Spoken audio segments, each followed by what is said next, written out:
It was a typical night patrol in Dallas, Texas, when Officer Marcus Reynolds spotted a navy blue Honda Civic driving along Interstate 35 with a broken brake light. Nothing out of the ordinary, just another routine stop among the dozens he conducted weekly. The clock read 11:41 p.m. when he activated his hazard lights and signaled for the driver to pull over. The vehicle promptly complied, parking near an industrial warehouse that displayed only a few lights on its facade, creating that typical atmosphere of nighttime stops on American highways. Reynolds activated his body camera as per protocol and approached the vehicle from the driver's side. The man behind the wheel was African American, appeared to be about 40 years old, wore an impeccable navy blue suit, and displayed an unusual calm for someone being stopped by the police. There was no nervousness in his movements, no abrupt gestures or hesitation. When the officer requested his driver's license and vehicle registration, the man handed over the papers with a discreet, almost enigmatic smile. The officer returned to his patrol car to perform a routine system check. He entered the driver's license number into the onboard computer and waited for the database response. What appeared on the screen made his heart race instantly. The message flashed in bright red. Individual marked as deceased. Date of death, March 14th, 2018. Reynolds blinked several times, convinced there was some error in the system. He checked again. The full name that appeared on the documents, James Michael Richardson. Confused, but maintaining his professional composure, the officer decided to proceed with the standard check. He requested more information from the system, including the social security number and any criminal records. With each search, the same result appeared. James Michael Richardson had been officially dead for over 3 years. The system indicated that a death certificate had been issued in Pittsburgh, Pennsylvania, after a fatal traffic accident on Route 28. There were even photographs of the accident scene filed in the database, showing a completely destroyed vehicle. Reynolds felt a chill run down his spine. He glanced in the rearview mirror and saw the man still calmly seated behind the wheel, fiddling with his cell phone as if nothing extraordinary was happening. For the first time in his 8 years as a police officer, he didn't know exactly how to proceed. He radioed for backup, but maintained a neutral tone so as not to alarm the suspect. While waiting for reinforcements, he continued analyzing the data in the system. The records were extensive and detailed. James Michael Richardson was born in 1977 in Pittsburgh, worked as a mechanical engineer for an aviation company, and had no criminal record. His driver's license had last been renewed in 2017, just 1 year before his alleged death. His home address was listed as a property in Shadyside, an upper-middle-class neighborhood in Pittsburgh. There were records of tax payments, employment history, even old traffic tickets. Everything indicated a completely normal life until March 2018. Officer Jason Torres arrived as backup about 10 minutes later. Reynolds quickly explained the situation, showing the computer screen with the conflicting information. Torres was also perplexed, but suggested it could be a case of identity theft or document fraud. They decided to approach the driver again, this time more cautiously, and asking specific questions to verify the authenticity of the identification. When Reynolds approached the vehicle again, the man maintained the same serene expression. The officer asked his full name, date of birth, and current address. The driver replied without hesitation, James Michael Richardson, born August 15, 1977, currently residing at 3420 West Davis Street here in Dallas. His voice was firm, showing no signs of nervousness or inconsistency. When questioned about his profession, he explained that he worked as an engineering consultant for an aerospace company. Reynolds then asked the crucial question, "Have you ever lived in Pittsburgh, Pennsylvania?" The man nodded calmly. "Yes, officer. I lived there for many years. I moved to Texas about 5 years ago." The answer partially matched the records, but created even more confusion. If he had moved 5 years ago, that would have been in 2016, 2 years before the alleged fatal accident. While Torres maintained eye contact with the suspect, Reynolds returned to the patrol car and requested a more thorough check from the Pennsylvania Vital Records Department. The response came in about 15 minutes, and what they discovered was both enlightening and disturbing. There were, in fact, 2 James Michael Richardsons, born on the same date in 1977, both registered in Pittsburgh. One had died in the 2018 accident. The other was alive and apparently driving on Texas roads that night. The problem was that the social security numbers were incredibly similar, differing by only 1 digit. Someone had made an administrative error years ago, and when the first James Richardson died, the system automatically marked both records as deceased due to the similarity of the data. It was a rare bureaucratic error, but not impossible, especially considering that the 2 men had been born in the same city, in the same year, and had identical names. Reynolds explained the situation to the driver, who finally showed some emotion. The man was visibly shocked to learn that he had been declared dead by the system. He pulled out his phone and began checking his bank accounts, credit cards, and other online services. Everything was still functioning normally, suggesting that the error had only affected police and traffic records, not his financial or digital identity.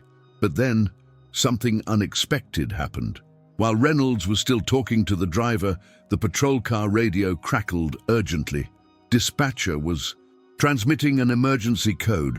All units in the area should be on alert for an individual wanted on federal charges. The name mentioned made Reynolds' blood run cold. James Michael Richardson. But it wasn't about the man he had just approached. It was about the other James Richardson, the one who had supposedly died 3 years ago. The message indicated that federal agents had discovered irregularities in death records and suspected that the first Richardson may have faked his own death to evade an investigation related to corporate fraud and industrial espionage. The coincidence of the names had created a confusion that was now reaching unimaginable proportions. The living Richardson, sitting in that Honda Civic, was inadvertently connected to a federal investigation into the supposedly dead Richardson. Torres immediately contacted the FBI through the appropriate channels, while Reynolds requested that the driver wait in the vehicle. The man cooperated fully, although clearly confused and concerned about the situation. He explained that he had never had any trouble with the law and had no idea why his name was involved in a federal investigation. He voluntarily provided his cell phone number, full address, and even offered access to his social media accounts to verify his identity and history. Within 20 minutes, 2 federal agents arrived at the scene.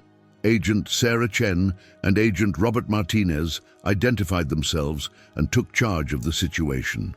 They thoroughly checked the driver's documents, comparing them with photographs and biometric records they had on their mobile devices.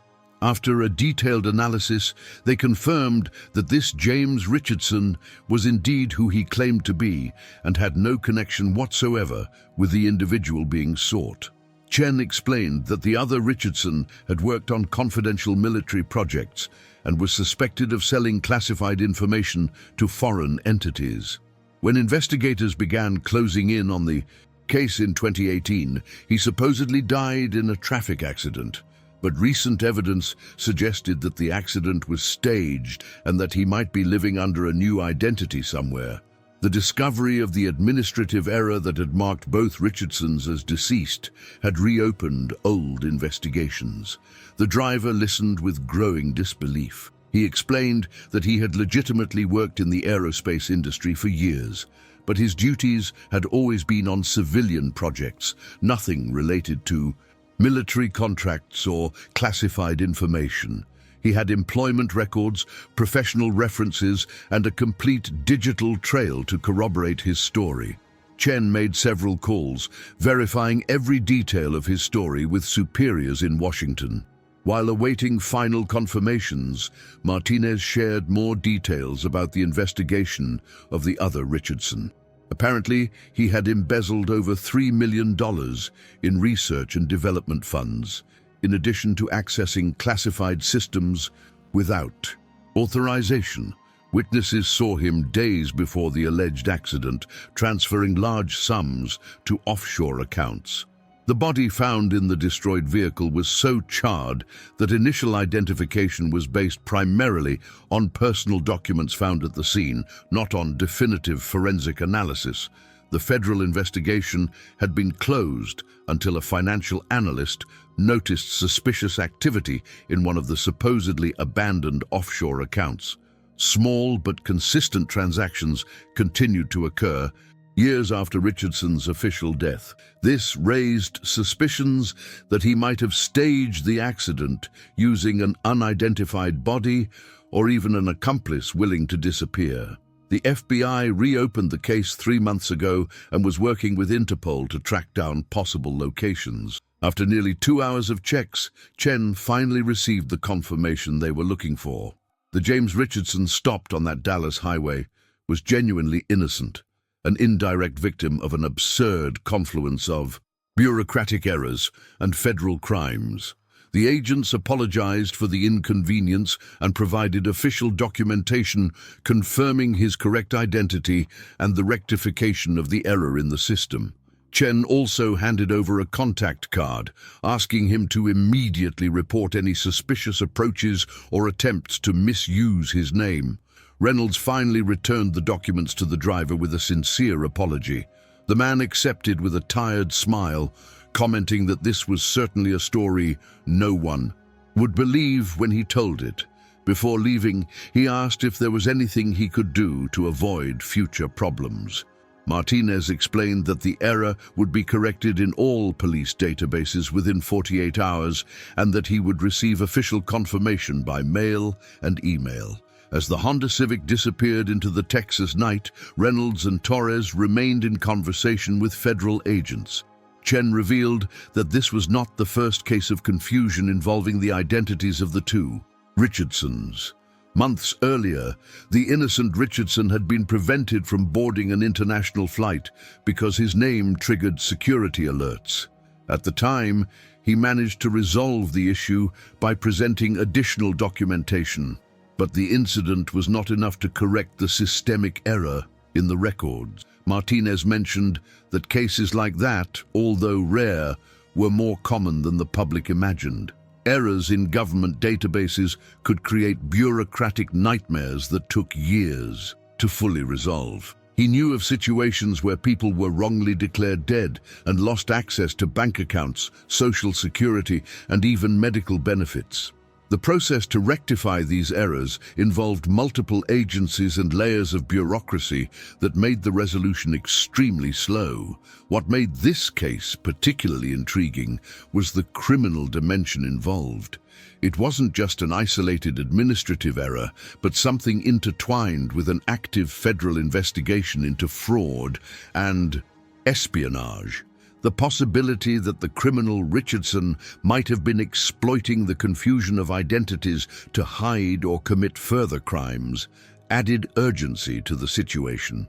Chen explained that one theory was that he might have purposefully chosen to create the accident at a time when he knew about the namesake's existence, taking advantage of the confusion to hinder tracking.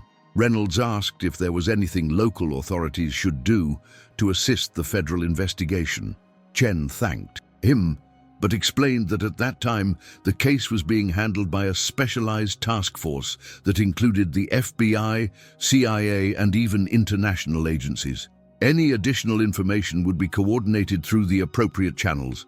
She emphasized that the innocent Richardson should not be disturbed again unless there was a specific reason, as he had already cooperated fully and been thoroughly checked.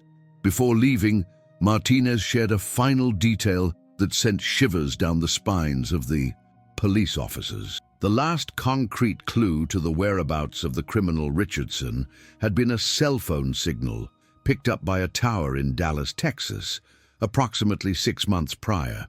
There wasn't enough evidence to confirm he was in the area, but the coincidence was unsettling. It was possible, though unlikely, that the two Richardsons had been in the same city without ever meeting, separated only by duplicate identities and divergent destinies. The federal agents left the scene, heading to their next coordination meeting at a regional FBI office.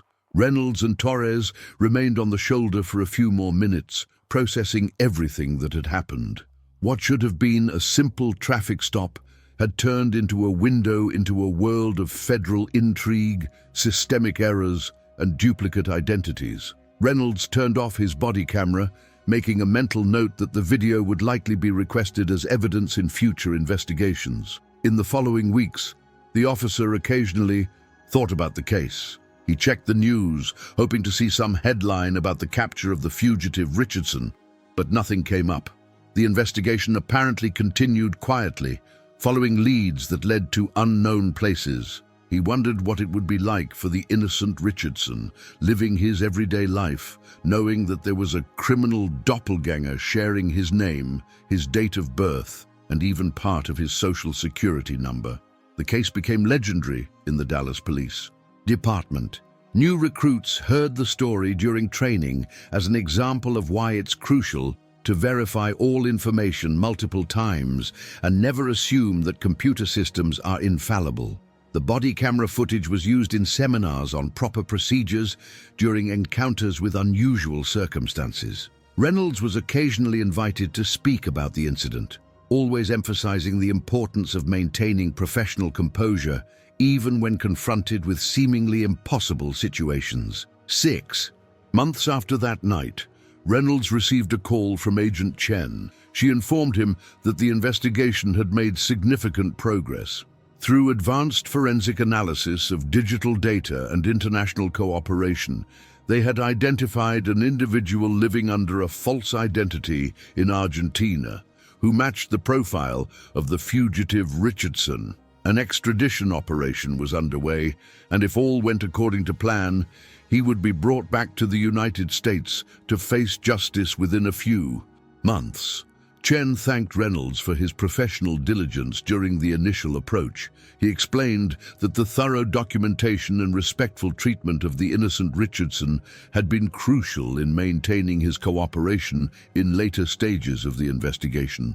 Sometimes, seemingly minor details made all the difference in complex long-term cases. The officer felt a sense of professional satisfaction, knowing that his work that night had contributed, even indirectly, to solving a significant federal crime. As for the innocent James Richardson, he continued his life in Dallas without further incident. The systems were eventually corrected, although he always kept the documentation the federal agents had provided with him, just in case. He never knew how close he had been to being involved in something much bigger than a simple traffic stop, and it was probably for the best.